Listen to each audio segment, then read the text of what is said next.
the things that we're really excited about at AnimSchool is we have a new game character that's playable. I'm going to show you the actual character soon. But Jared, do you know like kind of the backstory here of how we got to here? Yeah, so he was one of the modeling students' projects, I believe, like a final project where students get to find an artist's concept art and try to bring that to life in 3D. And then it was it just so happened that we could reach out to this artist and ask them for permission to use it as an AnimSchool character. We do have, a few characters already, quite a few actually. And they're all in this like fantasy realm.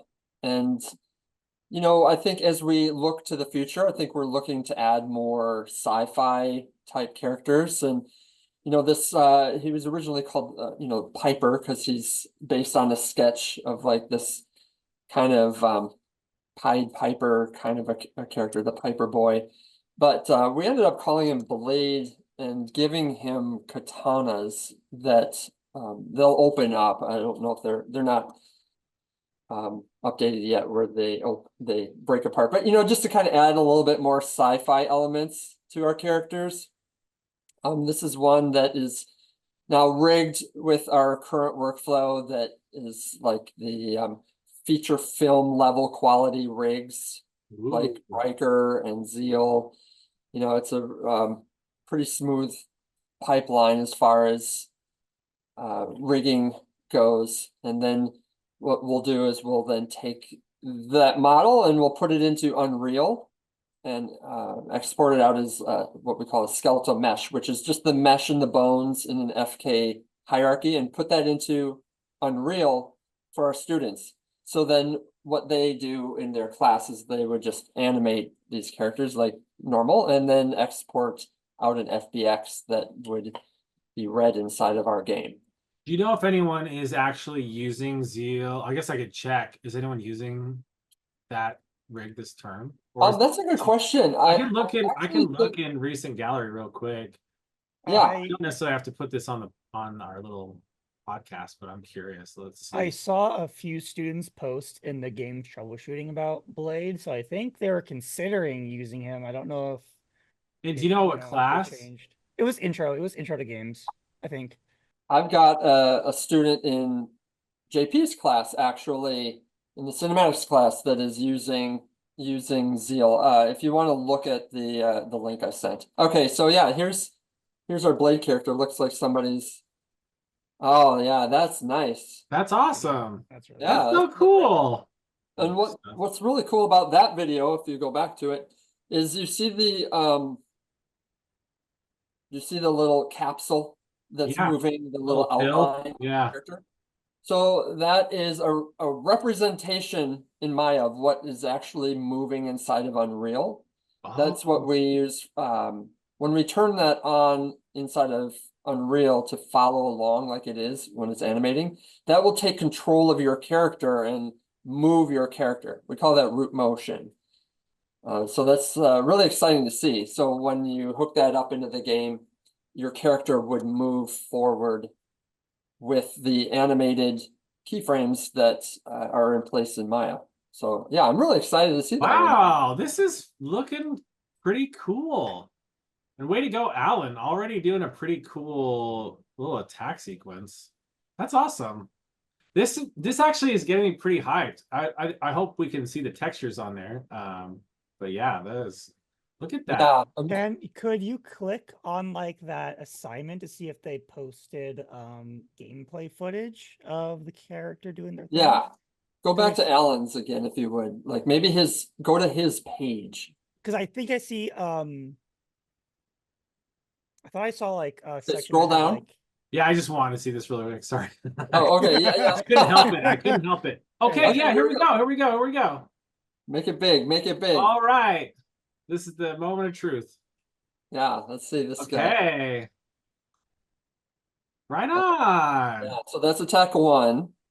There's attack 2 and then 3. Okay, cool. So He Yeah, set get up that his guy. combo attack. Oh yeah, love that. That's awesome. Finish him. That's great. Go for Okay, it. that's awesome. Okay. Hey, JP. Hey, welcome, JP. Man, it's been a Hello, long hello. time. I know. What's going on, guys? So we're having just this open forum discussion where we're just talking about the state of video games, kind of what we're into these days, how our classes are going, and we have a brand new character now named Blade. Right. And we're seeing some of the students' work that have actually been using him, and Alan here is crushing it. That's pretty cool. It's fantastic. Yeah, it's cool. Is anyone using Blade in any of your classes, JP? I don't think so. I don't think they've kind of stuck with Asri and Riker for now. So I think that Blade was kind of hot off the presses as we were starting classes. So Yeah. I got the introduction the first day of classes, but I'm not sure that it fit with anybody's ideas just yet. Well, that's okay. Well, now that you're here, I don't know if we could all introduce ourselves really quick. So I'm Jesse. I teach art classes at AnimSchool, and I'm very, very interested in games, and I honestly, I just love everyone here so much.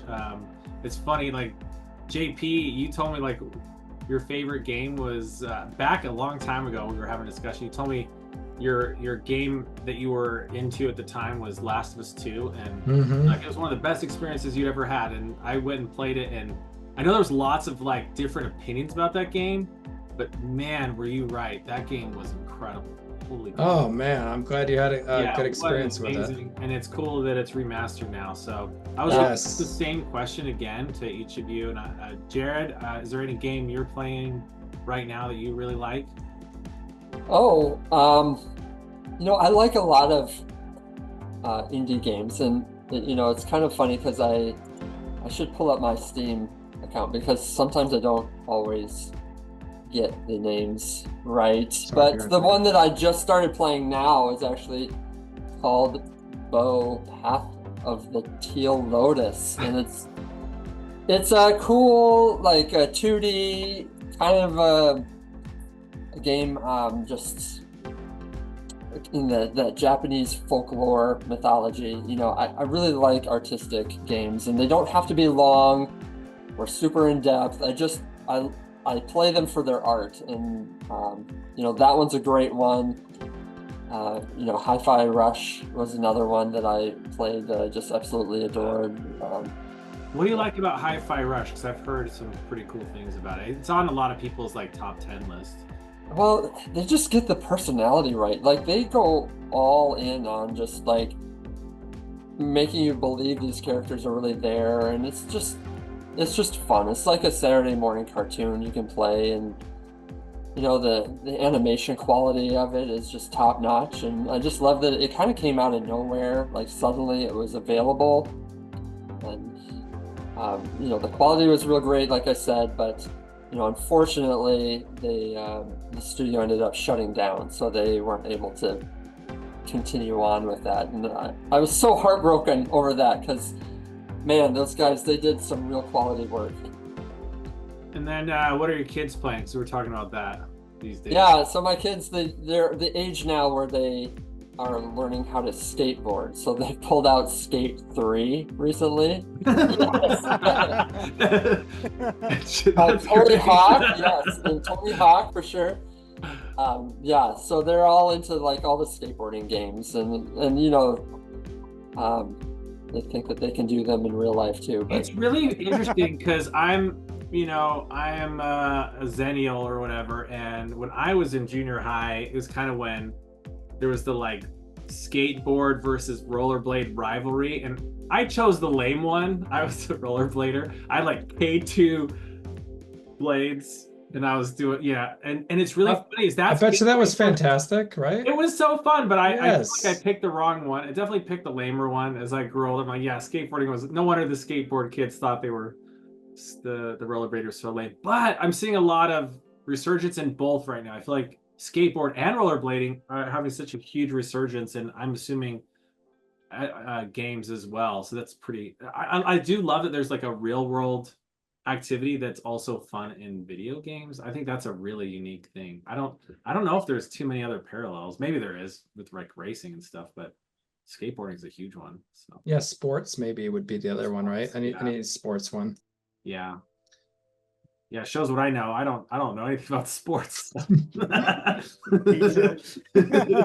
So Matt, what are you playing Yeah. these days? I've been playing this little indie game called a Ranger.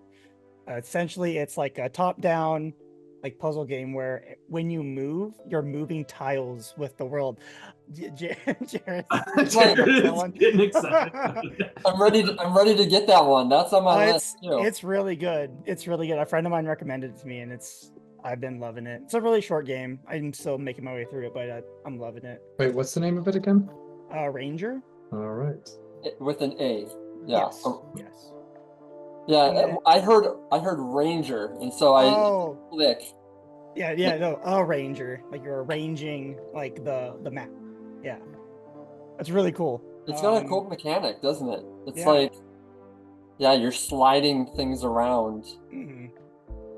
And like whichever, like you're either moving like the rows or the columns of the level depending on which direction you go. So you can, it's really fun. It's really cool. And then on top of that, I've been playing a little Destiny too with the Final Shape that came out a few months back. Awesome. Yeah. And then JP, are you playing any games these days? I am. I kind of stick with my go-to a little bit. I play a ton of Overwatch still. And I've been playing the new seasons of that. There were some Diablo skins that came out, so I obviously had to go and get all those. I'm playing a lot of Diablo with seasons now, and I never was a tabletop like kind of gamer in general in my life. And honestly, I didn't play a lot of PC in general, so like it's been interesting for me to kind of transition to a little bit more of a PC gamer. That has gotten me a little bit more involved in Steam than I ever was, and No Rest for the Wicked, I've been playing a bit of that. And that one for me hits a special place because it's really art and animation focused. Like the animation in that game is like it's so beautiful, and what they're doing with like their attacks and chaining them together and actually like giving them some breathable space for animation to shine is like really something that I'm fascinated by in that game. And I think it's only in beta, so it hasn't been full release yet, but they've been making updates to it. And yeah, like it is just, I play it to look at how beautiful the animation in that game is a lot. Overall, I mean, it's fine. It's got a good story and stuff so far, but like, man, when you talk about the craft of animation in that type of game, it's hard to see where that's happened before. It's interesting that everyone's bringing up kind of indie games, because the ones I'm interested in, I really love Hades, and I'm excited. I haven't played I know people played through it already, but I'm excited when it actually is done, because that Hades one was so good. And I have Hades too, but I'm refusing to boot it up. Yeah. And then I am interested because my favorite game of all time is StarCraft 2, and I know that some of the people from StarCraft or Blizzard are making this thing called Stormgate, like an RTS. So I've been paying attention to that, hoping it's fun. I know they're like working out like all the balance issues and stuff. So I don't know if I want to jump into it yet, because it probably is frustrating. But I hope it does well, because I think, I don't know if maybe RTS is like done, but I love those games. So that's awesome. That's awesome. Yeah, I mean, I am playing a lot with my son still. Like his involvement in games is kind of like it's changing a little bit. He gets a good balance of life in games, which I'm very cognizant of. And he's playing a lot of MLB The Show, because he's really into baseball right now. He picked up skate tonight with my nephew, and he's been doing that, and he's been picking up skateboarding in the driveway and like out in the street. So Jared, like I know exactly where you're at right now. And he's playing a bit of Rocket League still. So bit of Rocket League, like loves Rocket League. We just moved and we got our PS5 set up, and I don't know why, but my kids are really into Untitled Goose Game. They keep playing it. They love that game. It is fun. Nice. And I come in there, it's so funny, and they play it together. It's hilarious. They beat it so many times, but they just It's like awesome. it's funny. Is that It's a awesome. multiplayer game? Yeah, you can have two geese going same time. It's so weird. Gooses? I just wish they'd make more games where you can play as an animal and just like be in that. You know, they did that what was that cat game where you're like a cyber cat kind of thing? Yeah. I know like that they just need to do more where it's the POV of you're like a different animal. It seems like a good idea, but yeah. So in terms of like Anim School, like the new character obviously is gonna add a lot new stuff. Is there anything like that you guys are excited to talk about or see anything interesting? I know Jared, I don't know if you'd be willing to share some shots you had talked about that you liked that you maybe could show. Oh yeah, let me pull those up. I sent them. I was really excited to see, um, after after um after I became the head of the game animation department, I haven't been really in there like each week. And so to like check out the student work like halfway through and every few weeks, it's been really awesome to see all the work that has been done. There's some people that are really killing it, and I just really enjoyed all the cool new stuff, like the creature class here. I'll share my screen. By the way, here's one from JP's class, using Zeal. That'll be a cool one. I think I will enjoy killing you. Oh, nice. There's some audio on that. I hadn't seen that before. Yeah, she's working through some of that now, which is great. Oh, That's cool. awesome. Mm-hmm. What are some others here? Here's one. So I've seen some students put effects on their animations, which is always awesome. We tend to make our assignments scalable. So if a student doesn't have enough time to add effects, the minimum viable product that we're asking for is that they just have to do a walk cycle. But it looks like this person here took it a step further and added some effects, which is pretty awesome to see. I'm also some really fun Griffin attack here, which I really love. That's great. I'm so excited about the Griffin. I love the design of that, and it's not an easy character to use either. There's certainly a lot of joints on it, but one of the assignments in the creature class is a flight cycle, and so this one right here, it's pretty long. There's some gliding in there and some flapping, and I just love that they just took it a step further than just a flap up and a flap down, into the cycle, but it looks really. I really love even the subtle head kind of bobbing where it looks like he's scouting, Yeah. from above. It's cool. This one really surprised me. So this is a Griffin again, but it's kind of like a boss idea a little bit. Like, so the Griffin sticks its arm underground and then a giant hand comes up. Oh, sorry, I came out. But Oh, it's all about kind of learning that logic of making games. Once you kind of figure out like Unreal needs a skeletal mesh that has all the joints in it to animate.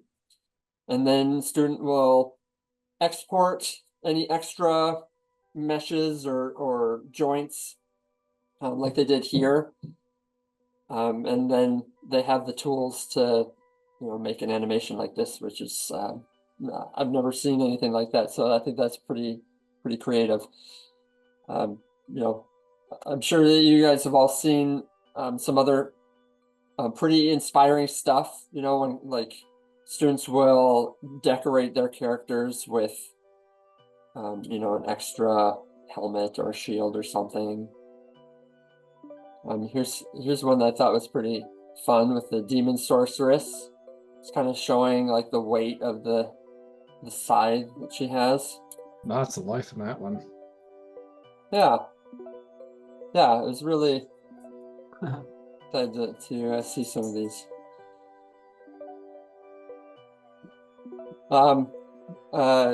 JP, have you how's your class going? Overall, pretty good. Let me I can pull up a couple of exercises here that they've been working on.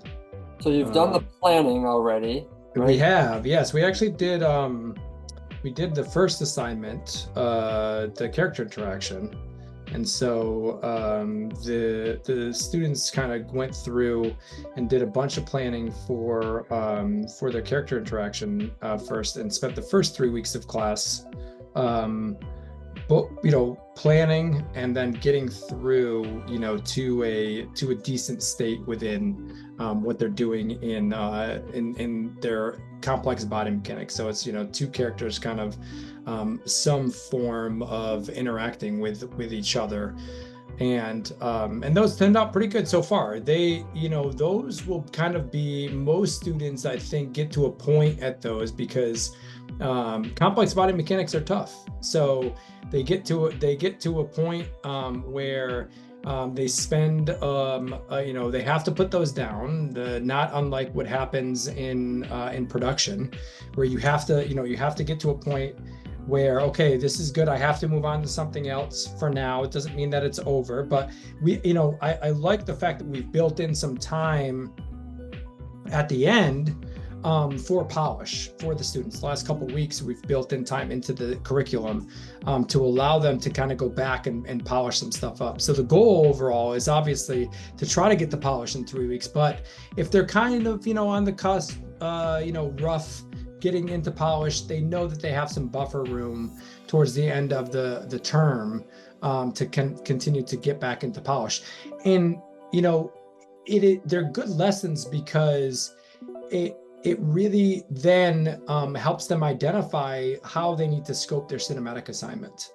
If they overscope that cinematic assignment, then typically they're going to get in hot water towards the end of the term, and they're going to get overloaded pretty quickly, and that's where things can go wrong. So it's a really great learning opportunity for students to start to understand their own capacity, what their planning looks like in their assignments, and what they can handle, what their workflow is, what their process is. So it's really great when it comes to a bunch of those aspects of like slipping in a little bit about game development as a whole, and trying to get them to see it from a little bit of a different angle. But let me pull up a couple here. Yeah, that's awesome. Yeah, let's see if I got here. So the thing that a lot of students have been doing recently too is they've been like combining their assignments overall. So they'll get their character interaction, and then they'll build off of that in their cinematic assignment. So their character interaction actually fits within their cinematic. It makes it like one longer. Oh, that's smart. Yeah. That's so great. A lot of students have been kind of pushing the boundaries of that lately. So I'll show you guys this here. You can see this okay? Yeah. So this one here, still kind of a work in progress, but Oh, that's great. Oh, that's hilarious. Yeah. Yep, he's in. Serves him right. That's right. That's right.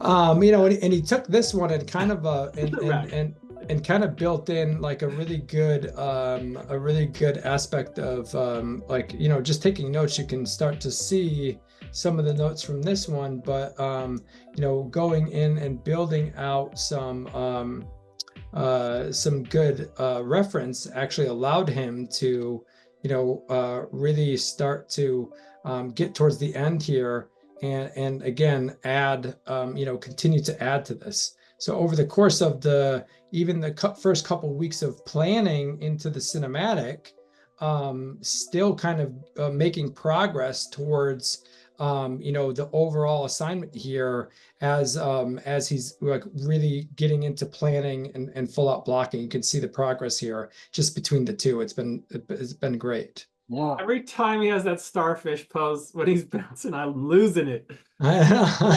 It's like Pat from SpongeBob. Look right here. Yeah, it's amazing, right? Like just having him kind of boom. That is so hilarious. He Right? ragdolls off this. It's really funny. Yes. In terms of like entertainment, that's so great. Yeah. Oh my gosh. I Well, love and that curve just stretching out too. And oh yeah, so that's the thing is like what I really encourage them to do while they're coming up with their ideas, and when I see it early on is like, hey, this character can scale, he can grow, like he's meant to, you know, be a creature that you can experiment with. So have fun with them and really try to like push like what you're thinking creatively, yeah. which is great. Tim, you know, did a bit with Asri and Demon Sorceress, still kind of again working towards getting a lot of that out. But you know, even on this, where he's kind of come up with a good idea here and really has some good foundational stuff in here, he's started to incorporate that into, you know, what he's doing for his cinematic assignment, which I'll show you. I just got out of class with him and just looked at his latest, and you'll start to see, oh, that's Pia, sorry. You'll start to see like we're just working on layout and camera a little bit more. You know, the cinematic class as a whole tends to do a lot more planning. So we introduce the idea of planning a little bit in the character interaction because it's very complicated and complex. And I want students to be able to get an understanding of how they should start breaking down reference, how they should start planning things out because it is complex. And so by the time they get into the cinematic assignment, they've had a little bit of an intro to that, and it gets much more in depth about their planning and about their process. And we spend a week to 2 weeks on this early planning. So some of that has to do with layout and camera because a lot of students have never touched camera before. And so, you know, you can see this is the start of, you know, the intro to the fight, where you saw the character interaction of them fighting. And so we're going to go from, you know, this shot at the end to what you just saw in the character interaction here. And it feeds right into this, you know. Nice. And again, we don't really focus on camera too much in the character interaction. It's not a requirement. So once he now has this built in, we can cut to that and then really build camera in with all he's learned throughout the rest of the term, and actually feed that into the character interaction and polish that up too. So that's been super fun. And then you have Pia taking some really great reference with these two characters, and you know, with that great scene in Hulk, and having a really fun time kind of progressing. And what we talked a lot about in here is really identifying like shape language as you move through this, you know. So thinking about like shape language as we move through these areas and in these transitions, it's not so much about like whether or not the audience necessarily can see what's going on, but can they follow it? Can you follow the shapes that they go through because of the transitions that are happening so fast and with so much force?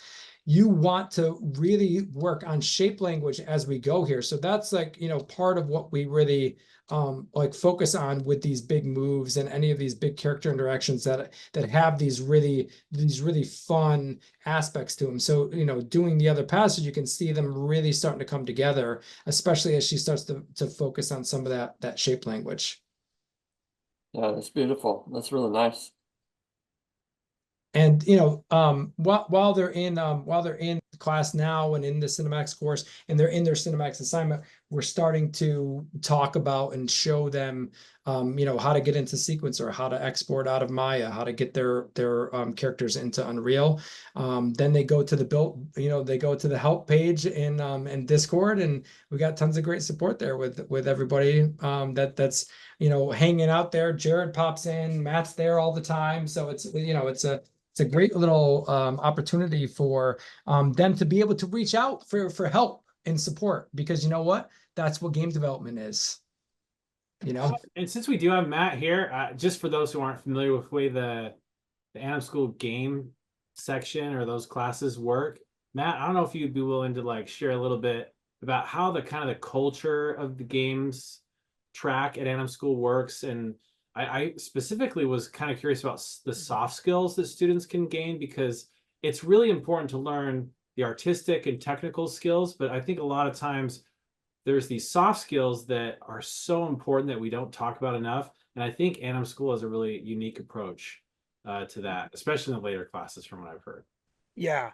Um, as JP mentioned, like it's game development's a collaborative thing, and there's no place to like start learning that than when you're learning, how to do animation, and especially for games. And what we do is we have a Discord where students can go in, they can chat. They have like a different channel for each class, and then they can chat with each other. They can, share their work, ask for feedback, give feedback. They can post questions on like what issues that they're running into. People can offer help, all that stuff, or they just want to chat about like what's coming out. Pretty much like what we're doing here is a lot of in the in our Discord. And something that I like to do is since I've been through the course, I've been through Jared's and JP's classes, and there's someone who has a technical issue with Unreal or Maya rigs. I like to come in and try to help out where I can, or at least point them to a direction where they can find answers. And something that's really helpful with how AnimSchool does it is that edit this out if this is actually incorrect right now, Jared. But something that's really cool is that it's kind of encouraged and a little bit like it's part of the curriculum of, hey, you got to participate a little bit in the class or in the Discord, because it is a collaborative thing. And a lot of students going in, they think once I'll get in the industry and then I'll start building my network, I'll get my first job and that's where I'll start making connections. And that's not true. It is day one of education or of your school. A lot of my friends that I still keep in touch to today I met day one at Anim School. And there are some that, have helped me get work or, projects or whatever. And it's not something that, you should discount at all, is the connections that you make in school. And I think, Jared, didn't you instigate, or JP, like, I just want to hear about this like mock interview idea too. Is that still something that's happening? Yeah, it is. Sorry. Yeah, Okay. so we do have mock interviews. We start them at the creatures and the game animation, game pipeline class. Sorry. Yeah, in the game pipeline class is where we introduce the mock interview. And JP also has them in the cinematics class. And this is where we ask our industry friends and coworkers to come in and do a mock interview with students. We'll hand out like a fake job description, and students would be like applying for this. And it's just a safe way to practice giving an interview. That's all it is. I think that can be very nerve-wracking for some students. But it's nice when you've got others in the same class as you, and then you get instant feedback of like, well, maybe talk less about this, or talk more about specifics that you've encountered or problems that you've solved in your classes at Anim School. I think a lot of students, they're afraid like, well, I don't have any experience yet, so how can I talk about that? And so that's why we tailor our games program around being as if you were in a real game studio. Each of these the assignments are set up in a way where you are creating something pretty quickly and you're handing it off, if you will, to another department, and then you're coming back to it at the end to polish. And that's usually how that works in the games industry as well, where there might be another department that's asking you to create an animation asset real quickly so that it can be implemented. And then by the time the end of the class comes around, then you're going back to it and you're polishing it again.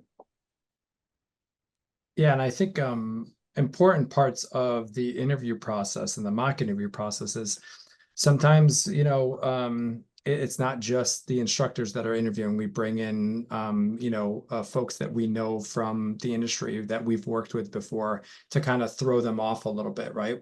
They see us for, 11 weeks, so they start to get a little bit comfortable with us, but you bring somebody else into the mix, they bring a different dynamic. It helps replicate an environment that is very hard to actually replicate in the industry. And I put a big emphasis on this in the advanced course because it's the last time, that I'm going to have them in class before they get there. And it's an important part that not every student, like Jared said, gets to experience. So part of that is like them feeling the feels, of like what that feels like. It is.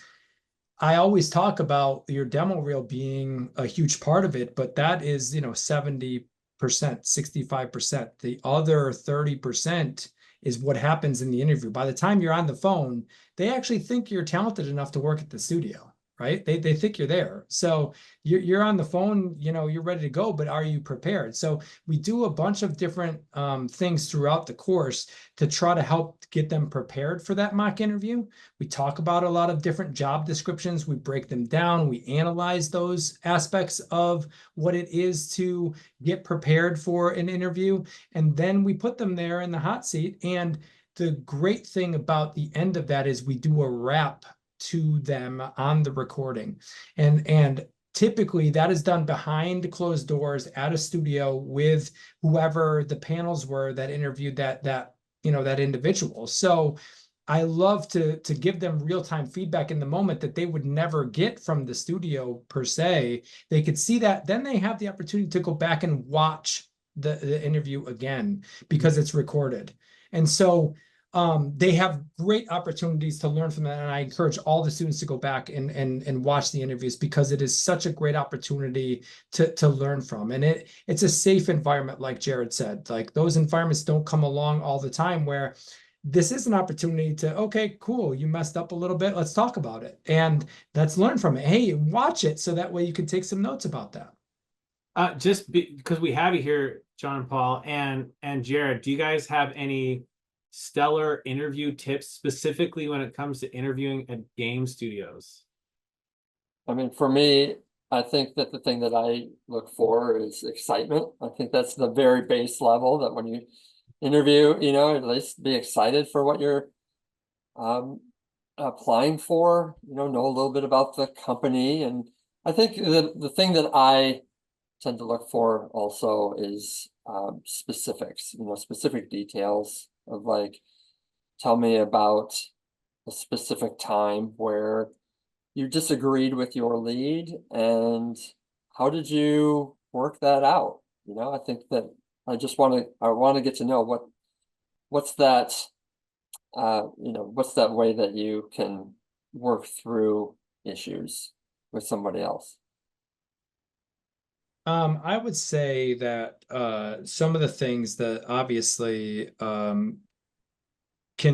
you can take for granted is actually doing a little bit of research about the company, the culture, and coming up with questions that aren't just related to the craft of what you're doing as an animator, right? We focus so much on being an animator, but also like, what's it like to be there? How is the culture? Are you happy? Like, do you get a sense from the individuals that you're happy and that you're going to be happy there?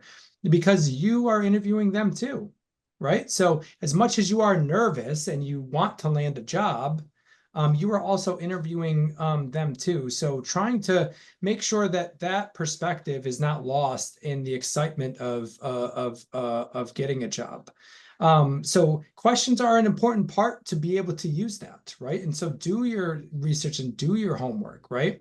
I think trying to get an interview, although everybody has different interview styles, trying to get it to a conversation. Like I want to get to know you in the interview that I am in with you. So it's not like there will be some questions based on craft and maybe technique and process, but also like I want it to be a conversation. I should be a back and forth. I don't have to hammer you with questions all the way. So if you can get it to a comfortable place where you're having what feels like a conversation, then like I know I'm getting to know you better and you're getting to know us better as well in an interview. And that comes with being prepared. So if you hop into an interview cold and don't do any of the research on anything, it's okay that you haven't played all the games. I'd rather you not try to fake that. It's okay. I think games is a much more open process than it used to be. To and accepting of people that necessarily aren't the biggest gamers of their games, right? They want people that are going to come and bring a fresh and new perspective to their teams. So it isn't all about like you have to be an expert at our game, right? I think one thing that students coming out of this course sometimes fall into is they have both gameplay and cinematics on their reel. And so a lot of times they can apply for cinematics or a gameplay position. And when they get in there, we like to throw kind of a question at them where, it's almost like it makes them think a little bit. Hey, I noticed that you had gameplay or cinematics on your reel. What are you interested in? Well, you should be interested in what you're applying to, right? Like you have to make sure that you're applying to a cinematics position. What are you passionate about? What are you passionate about story and all those aspects of what happens with cinematics and storytelling? If you go in there being all excited and passionate about gameplay, then it can get confusing. It can get confusing. So it's an exciting time, but being focused and prepared, I think, is one of the best avenues to being comfortable in an interview. And when you're comfortable, I think we get the real person, we get the real individual. Awesome. I want to also ask Matt the same thing. What was something that, as you've gone through that process, after going to AnimSchool, like what at AnimSchool that you felt like you learned helped you in an interview, Matt, and later on after you graduated? So it sounds like a very blanket answer, but like it was genuinely the practice of both being part of and witnessing other interviews just to get there's a flow for interviews that you don't really get until like you experience it. And being able to sit down and listen to, interviews that went great, sometimes there were some hiccups and kind of seeing, potential roadblocks, like, might, prevent someone from moving forward with the candidate.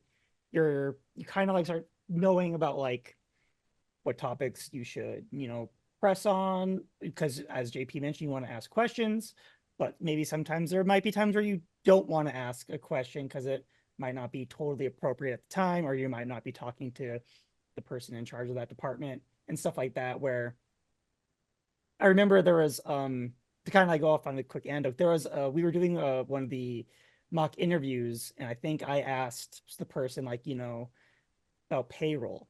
And we went through the interview, and then eventually when it was over, it was, I got the feedback, hey, heads up, this is like the kind of like a team interview. We're not talking about payroll with the animation team. That's going to be like HR.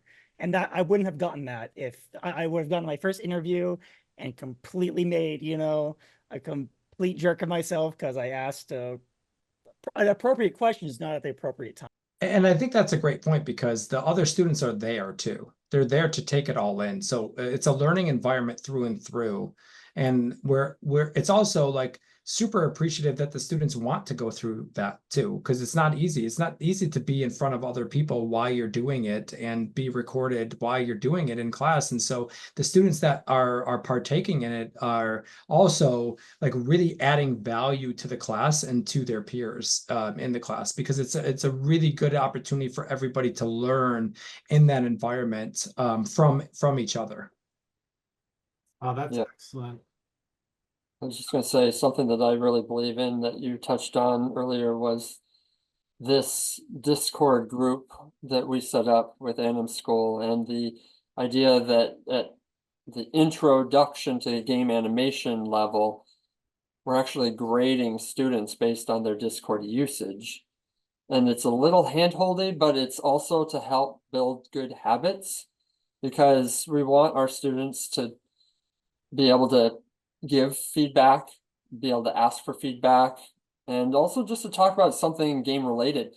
Being, in tune with what's happening in the industry. This is such an industry full of change. Every day there's something going on, and it's, built around technology, and there's still a small community of game developers where we all kind of watch out for each other and talk about like the latest trends and pipelines and workflows. And it's just a really great thing that you could get left behind if you just stop paying attention to other people, other communities.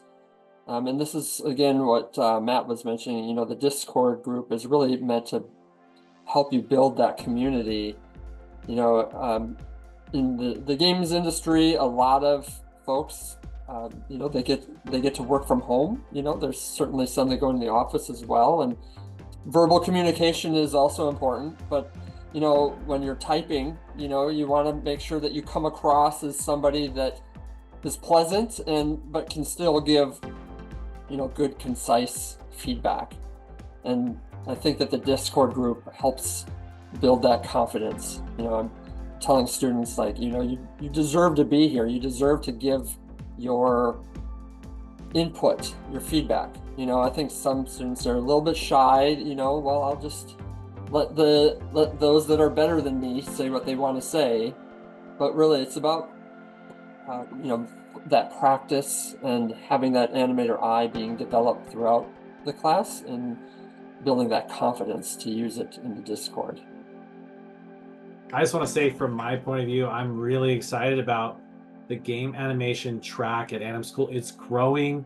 It's one of the more innovative parts of AnimSchool, and the community that has been developed by Jared and Matt and JP and all the other students has overflowed into other areas of AnimSchool. Even though that Discord, the idea of let's get on Discord, let's help each other out, there's this real feeling of abundance, right? Like a lot of times when you think about other industries, it's very competitive. It's very much like, I'm gonna beat you, or I'm gonna smash you into the ground.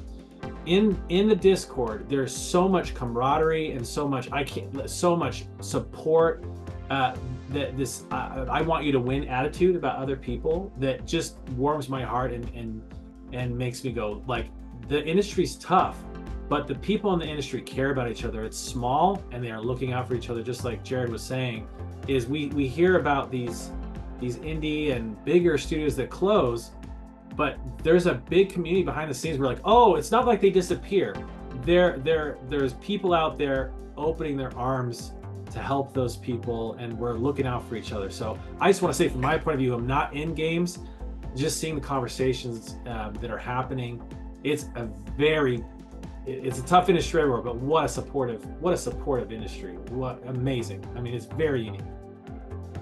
Yeah, and if there was one thing just to add on to that, Jesse, because you said that so well, it's just that, a lot of people can just go to YouTube and they can learn something.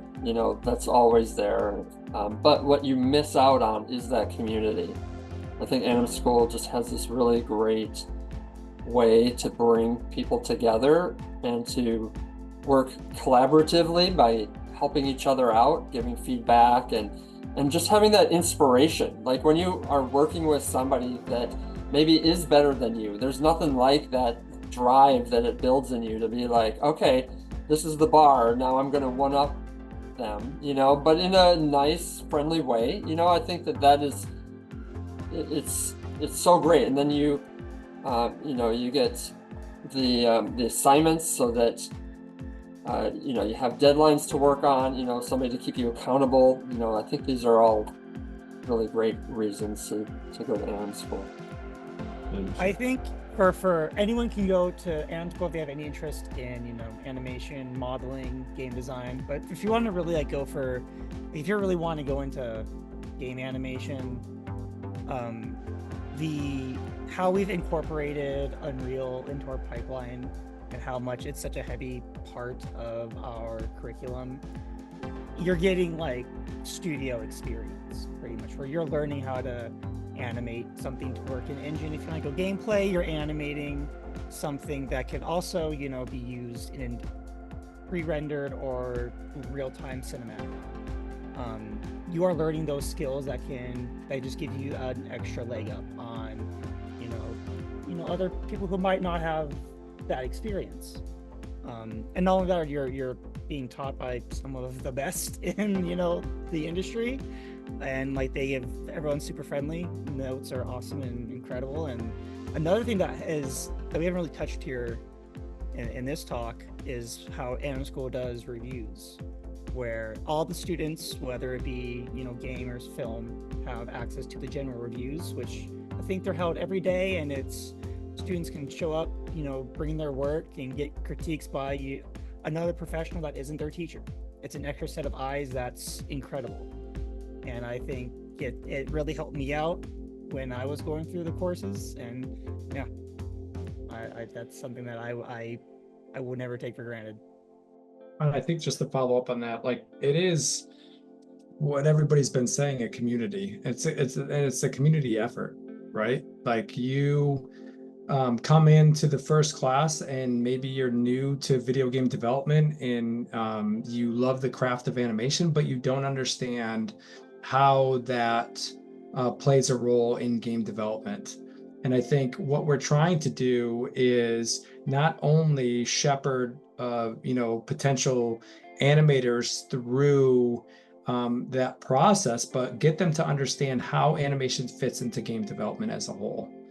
Because being a game developer and thinking like a game developer is a huge, important part of being a part of this industry.